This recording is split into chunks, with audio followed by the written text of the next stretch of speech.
आजच्या आपल्या पौराणिक कथेचं नाव आहे दुष्यंत शकुंतला। दुष्यंत हा राजा हस्तिनापूरचा एकदा मृगयेसाठी शिकारीसाठी जंगलात गेलेला आणि जंगलात गेल्यानंतर त्याला ताण लागते। त्याला माहीत असतं की इथे जवळच कण्व मुनींचा आश्रम आहे, ते कण्व मुनींची भेट व्हावी म्हणून ते त्या आश्रमात जातात, परंतु तेथे त्यांना कोणी दृष्टीस पडत नाही। ते हाका मारतात। थोड्या वेळात त्या आश्रमातून शकुंतला बाहेर येते आणि शकुंतला या दुष्यंताची विचारपूस करते, त्यांना पाणी देते। दुष्यंत राजा विचारतो, तू कोण? ती सांगते, मी कण्व मुनींची कन्या शकुंतला। परंतु दुष्यंत राजा म्हणतो का कण्व मुनी तर बालब्रह्मचारी आहेत आणि मग तू त्यांची मुलगी कशी? ती सांगते की मला माझ्या वडिलांनी कण्व मुनींनी माझ्या जन्माची कथा सांगितलेली आहे। एकदा काय होतं, विश्वामित्र तपश्चर्याला बसतात आणि ते त्यांचं पुण्य खूप वाढू नये म्हणून इंद्र काय करतो, मेनकेला म्हणजे माझ्या आईला इथं त्यांचा तपोभंग करण्यासाठी पाठवतो आणि मेनका काय करते, विश्वामित्रांचा तपोभंग करते।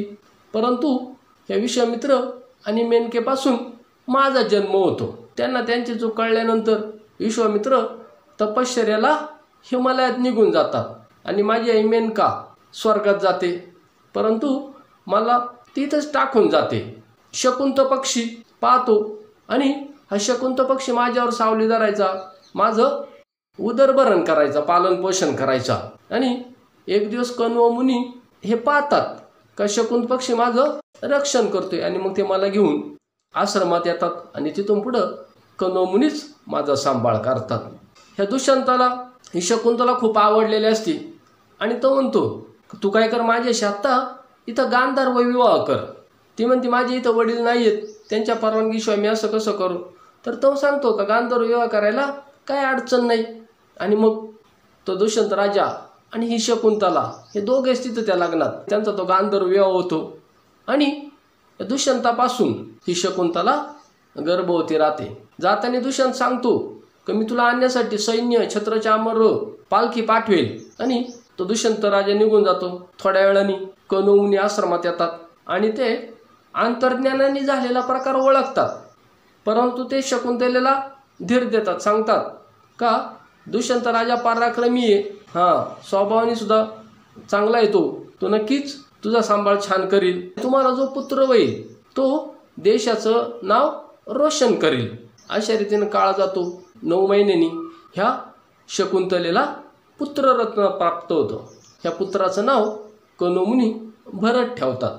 हा भरत कण्व मुनींच्या सानिध्यात अनेक विद्या संपादन करतो। बराच काळ होतो तरी दुष्यंत काही कुणाला पाठवत नाही शकुंतलेला आणायला। आणि मग कण्व मुनी काय करतात, आपले 2 शिष्य शकुंतला आणि भरत यांना हस्तिनापूरला म्हणजे दुष्यंताची राजधानी तिकडे पाठवतं।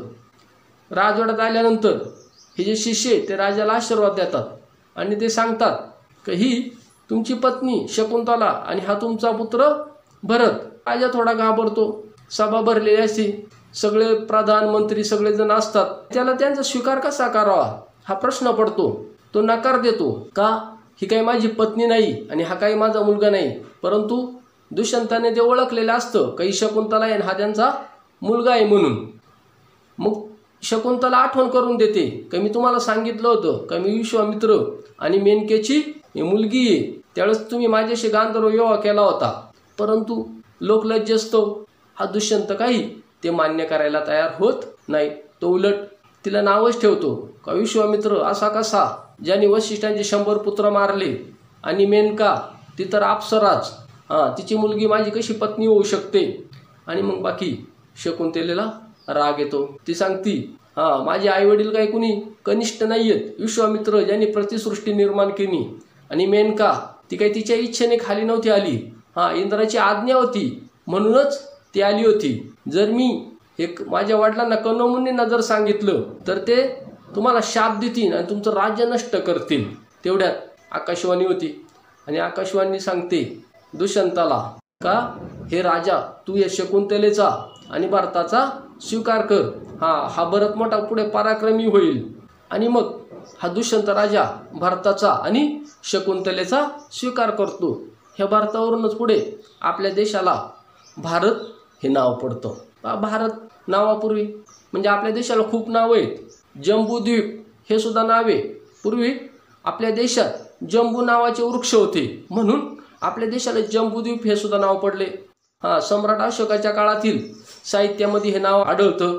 त्यानंतर हिमवर्ष, आपल्या देशात हिमालय आणि म्हणून हिमवर्ष, वर्ष म्हणजे देश, इथं हिमवर्ष म्हणजे हिमांचा देश, त्याच्यानं भारतवर्ष म्हणजे भारत देश। आर्यावर्त, महाभारतात सुद्धा याचा उल्लेख आर्यावर्त ह्या नावाने आहे। हिंदुस्तान, इंग्रज आल्यानंतर आपल्या देशाचं नाव इंडिया। अजनाब वर्ष, भारतखंड ही सुद्धा भारताची नावे आहेत। स्वयंभू राजा मनू याच्या 5व्या पिढीतील ऋषभदेव यांचा मुलगा भरत, आणि ह्या भारतावरून सुद्धा आपल्या देशाला भारत हे नाव पडलेलं। तसंच आपल्याला माहिती आहे रामायणात रामाचा भाऊ भरत या भरताने सुद्धा काही वर्ष अयोध्येत राज्य केलं म्हणून सुद्धा आपल्या देशाला भारत हे नाव पडलं। तर असं भारत नावाचा इतिहास आपण आज सुद्धा समजून घेतलेला आहे। कथा तुम्हाला आवडली असेल तर व्हिडिओला लाईक करा। बालमित्रांना सहज समजतील अशा भारतीय संस्कृतीचा प्राचीन वारसा सांगणाऱ्या अधिकाधिक कथा ऐकण्यासाठी आमच्या मैत्रजीवांचे या YouTube चॅनलला सबस्क्राईब करा। धन्यवाद।